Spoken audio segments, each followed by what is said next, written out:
আজকে পয়লা বৈশাখ 1432 আমরা ঢাকা বিশ্ববিদ্যালয়ের 5 জন বন্ধু ঘুরতে এসেছি রমনা পটমূলে।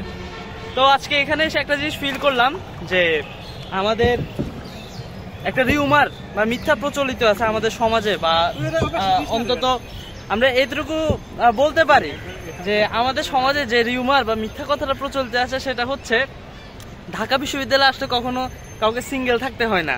এখানে প্রত্যেকদিন হাজার হাজার প্রপোজাল মেয়েদের, অনেকেই আমরা চাই, অনেক ফ্রেন্ড রিকোয়েস্ট। হ্যাঁ, তো আসলে কিন্তু বিষয়টা পুরোপুরি সত্যি না, কারণ আমার সাথে আরো আমার 3 বন্ধু, এদিকে আরো 2 বন্ধু নৌকা চালাচ্ছে, সবাই মোটামুটি আমরা সিঙ্গেল, মোটামুটি না পুরোপুরি ভাবেই।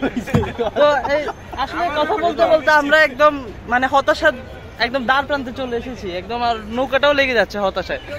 তো এই হচ্ছে আমাদের আসলে বাস্তবতা। তো আমরা সবসময় মাথায় রাখবো যে ঢাকা বিশ্ববিদ্যালয়ে পড়লে যে সবসময় আমরা অনেকগুলো প্রেম করতে পারবো, আমাদের আশেপাশে অনেক রমণী থাকবে, এগুলো আসলে ফাও মোটিভেশন। হ্যাঁ, এগুলো আসলে কোনো মোটিভেশন না, এটার বাস্তব প্রমাণ হচ্ছে আমি সহ আমার এই 5 বন্ধুরা।